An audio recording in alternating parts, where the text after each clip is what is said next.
လူတိုင်းအကူထိုက်တဲ့စွမ်းအားရှင်ဆိုတာလူတွေက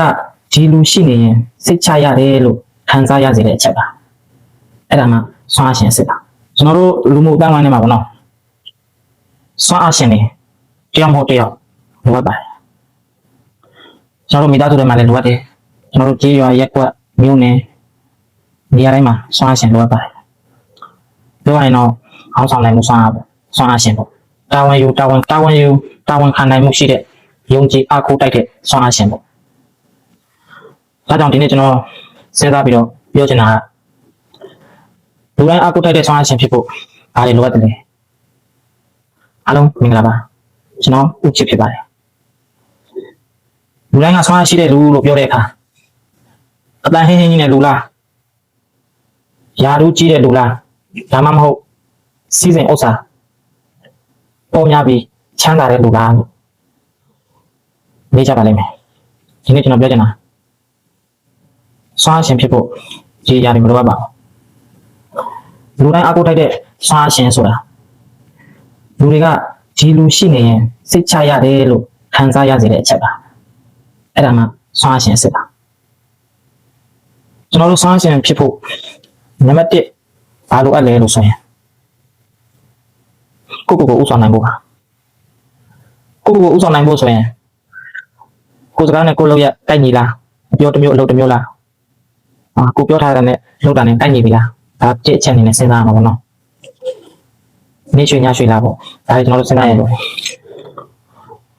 ကိုယ့်ကိုယ်ကိုဥဆောင်နိုင်တဲ့သူဖြစ်ဖို့ပထမဆုံးချက်ကကိုလုပ်ရတဲ့အပြောနဲ့ပတ်တိကျနေဖို့လိုပါတယ်ပြောတစ်မျိုးအလုပ်တစ်မျိုးဆိုရင်တော့မရပါဘူးနောက်တစ်ခုကကိုယူထားတဲ့တာဝန်ကျေပြင်းလားကိုပြရထားတဲ့တာဝန်ကိုမမိတ်မတုံဆောင်ရွက်နိုင်ပြီလားနောက်တစ်ခါရေးကြည့်တာကကိုမှားတဲ့အခါအမှားကိုမခံနိုင်လားဒါအရင်ရေးကြည့်ပါတယ်လူတိုင်းကအမှားကိုဝန်ခံရမှာအရင်ကြောက်ပါတယ်အဲ့ဒါဘာလဲဆိုတော့စွမ်းအားမရှိဘူးစွမ်းအားမရှိတဲ့ခါကျတော့ကိုမှားရင်ကိုလိုလွှတ်ချတယ်တူလွှတ်ချတယ်မသိကြအောင်ဆောင်တယ်ဒါပေမဲ့ကိုလိုသိပါတယ်ဘယ်သူမှမသိပေမဲ့ကိုသိပါတယ်အဲ့တော့ကိုမလို့ရင်တခြားသူတွေကိုပြစ်မတင်ဘူးကိုယ်တိုင်ဝန်ခံနိုင်ပြီဆိုလို့ရှိရင်ဒါစွမ်းအားရှင်ဖြစ်နေပါတယ်အဲ့လိုမှမဟုတ်လို့ကျွန်တော်ပြောတဲ့ချက်တွေတစ်ခုမှမရှိဘူးဆိုလို့ရှိရင်စွမ်းအားရှင်မဟုတ်ပါဘူးတခြားသူတွေကိုဥဆောင်နိုင်တဲ့စွမ်းအားလည်းမရှိပါဘူးကိုမှမနိုင်ရင်ဘယ်သူကိုမှမနိုင်ပါဘူးအဲ့ဒါကိုရင်နိုင်အောင်လုပ်ဖို့လိုတယ်နံပါတ်1အချက်ကဒုတိယအချက်ပေါ့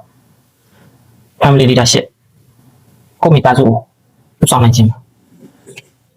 မိသားစုဆိုတာကိုစွမ်းအားရှင်ဟုတ်လားမဟုတ်လားစွမ်းအားရှင်ဖြစ်ထိုက်လားမဖြစ်ထိုက်လားဖြစ်နိုင်လားမဖြစ်နိုင်လား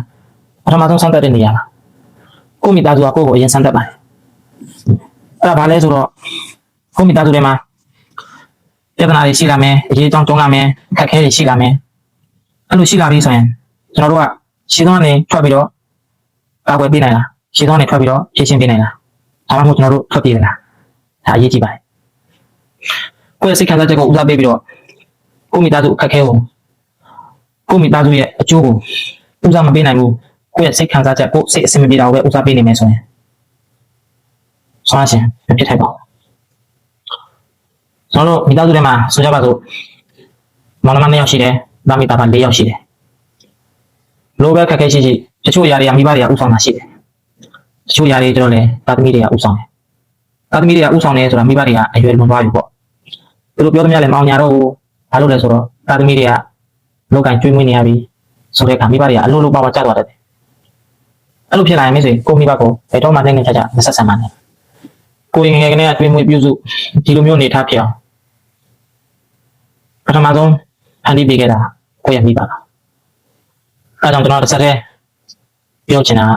သားသမီးတွေကမိသားစုတစ်ခုကိုဥဆောင်နေတယ်ဆိုပေမဲ့မိဘတွေကိုဘယ်တော့မှနောက်မထားပါနဲ့ကိုယ့်ရဲ့မိဘတွေကကိုယ်ရဲ့အတွေ့အကြုံများပါတယ်ခေရေးစီးကြောင်းအရာသူတို့နားမလည်တာရှိချင်ရှိမယ်ဒါပေမဲ့လောကဓာတ်ကိုသူတို့ကကိုယ်ရဲ့ထက်ပိုပြီးတော့ရှင်းဆိုင်ခဲ့ရပါတယ်ဒါကြောင့်မိဘတွေကို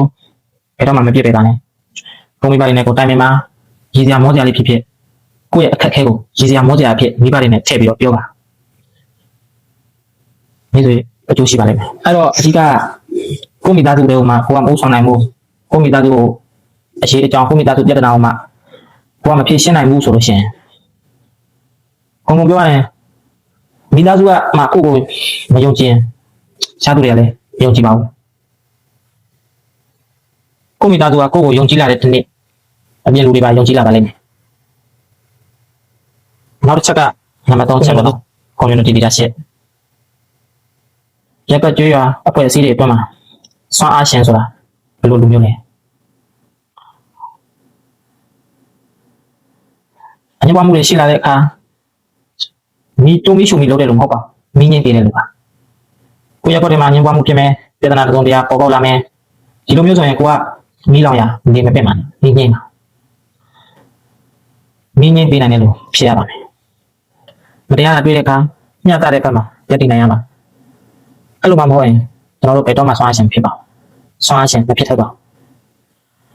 ကိုကျိုးတို့အများကိုမထိခိုက်စေရဘူးစကားနဲ့မဟုတ်ဘဲနဲ့အလုံးနဲ့တက်တည်ပြနိုင်ရမယ်ပြောတစ်မျိုးအလုပ်တစ်မျိုးမရပါဘူးကျွန်တော်ယောက်ျားဆိုတာအဲ့ဒီတည်ရပါတယ်ကိုမိသားစုကနေအပြင်ထွက်ပြီးကိုလူမှုအတိုင်းဝိုင်းနဲ့ဆက်ဆံတဲ့အခါမှာကျွန်တော်တို့ကတိတိတန်တန်ရှိရပါမယ်အဲ့ဒီတည်ရပါမယ်အဖြစ်နိုင်တဲ့စကားမပြောပါနဲ့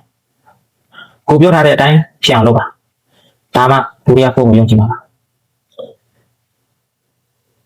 လူမှုသားဝိုင်းထဲမှာစွမ်းအားရှင်တယောက်ဖြစ်ဖို့ဘယ်လိုမျိုးလဲဘယ်လိုလူလဲဆိုရင်ကိုယ့်ဘဝဝင်မှာရှိတဲ့အတိုင်းဝိုင်းကဒီလူရှိရင်ပြဿနာတက်တာတယ်လို့ထင်လာရင်သင်ကစွမ်းအားရှင်ဖြစ်နေပါတယ်အပေါ်ကပြောခဲ့တဲ့အရာအလုံးထက်အရေးကြီးတာကယုံကြည်မှုပါလိုအပ်ချက်ကိုထိန်းသိမ်းနိုင်တဲ့လူကတိပေးရင်တည်တဲ့လူကိုကျိုးအတွက်တခြားသူကိုချမနေတဲ့လူဒီလိုမျိုးလူကိုအလိုလူတိုင်းကအလိုရှိပါတယ်အထိုက်လျောက်အားကိုးပါတယ်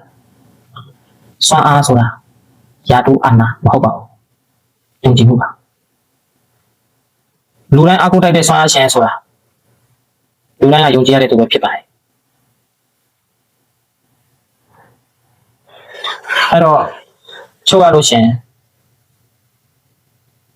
လူမှုသားတကူလုံးအကုတ်ထိုက်တဲ့စွမ်းအားရှင်ဆိုတာအတန်ဟင်းနေတဲ့လူကြီးလည်းမဟုတ်ပါဘူးတိတ်တိတ်နဲ့တာဝန်ယူတတ်တဲ့လူပါဒီနေ့ကစပြီးတော့ကိုဥဆောင်နိုင်အောင်လေ့ကျင့်ပါအဲ့ဒါနေတစ်ဆင့်မိသားစုအားထားရတဲ့နေရာရောက်အောင်လုပ်ပါ